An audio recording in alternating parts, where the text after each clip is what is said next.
ये तो खूबसूरता के गाड़ी हो। आज बेटा के तेल ही निकाल लेता नहीं।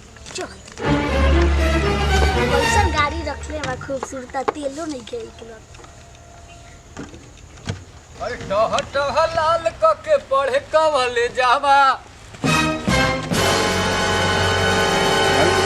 के लिपस्टिक से उहे हो पक्का उहे हो।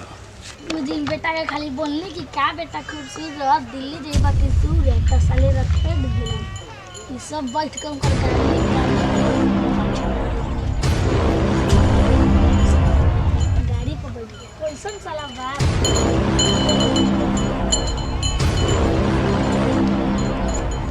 का बेटा का होता तेल निकालत रहे तार बाबूजी भरविले बनन हैं अहो भैया अब दिन में का कहत रहिस इहे रहे इहे हां का बेटा खूबसूरत चाचा छेड़ दे क्या बेटा नु हैं ओ दिन हम प्रेम कुमारवा से खिलिया पाल के का कहत रहिस हैं का खाली का कहत रहिस का खाली ये न बोल रही का बेटा खूब साला अब तोरा के गधा पर घुमाइन हम छिलवा के तोर बेल और तब तोरा के तेल चोरावे के जुर्म में भेजम जेल। आज तो तोर हम सब रंगबाजी टाइप कर दे रुक खूबसूरता तो आज चलो खूबसूरता से मिली आज कहीं ओकरा के उहे तो हमार दिल के बात जानी आज तो ओकरा के धरिए लेवे के बा देखो कहीं की घेनने चिल्लातनी होने चिलतनी खूबसूरता आई तो साला इच्छा फसल बा हम खोजतनी हेनने होने ए खूबसूरत तहर दोनों कबार दे खूबसूरत बोल ना भाई हां आज देखनी है ओकर सपना कनवा दोनों का आ वो 4 बजे भोर में आ त ते हुहा ले चिल्लात का है वो त लोगन नहीं सुझाई हम खड़ा बानी सुनना भाई हमर बात सुना आज देखनी है ओकर सपना वो 4 बजे भोर में उठा बटी कर सुनीला सुना तनी बोल सुनीला कि सुबह के सपना सच होला तो अब हमरा विश्वास बा कि अब हमार ओकरा से सेटिंग हो जाई भाग बुरबक मनी में ना छोला के कहता कि सपना सांच होला चल रे का सपना देखले हवे चल मचान में बताइए चल चल दवाई कर घरवा में कोई का बंदा में घरवा में तू तो खाली एकरे फेरा में बाड़े हमरा फेरा में तो हां ना अरे अब कोई मर है ना आपके हमनी को बैठा का रहबे तू बैठा डाले बदमाशियो करबा ड्रामा कर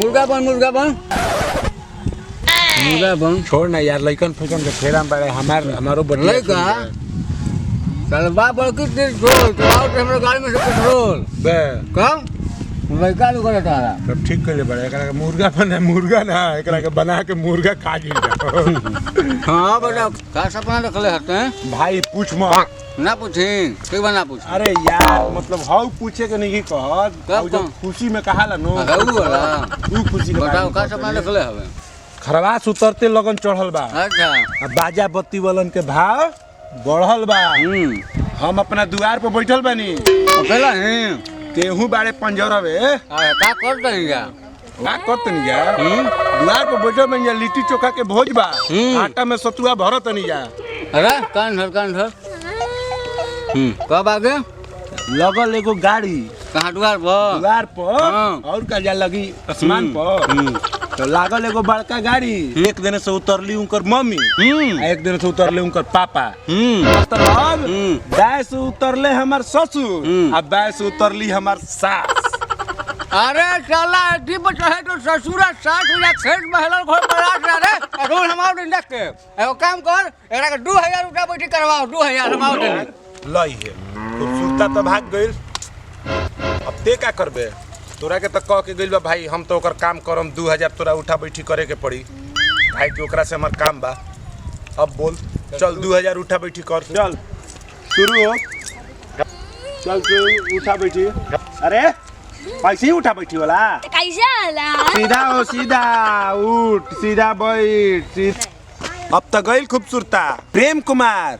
मने हम ही नहीं प्रेम कुमार के कहानी जो सपना बा ये बहुत लंबा बा तू लोग देखबो लोग सपना सुनबो लोग सपना जनबो लोग सपना तो एक काम करो और ललका बटन ही दबा दो जब आई खूबसूरता तो तारा पता चल जाई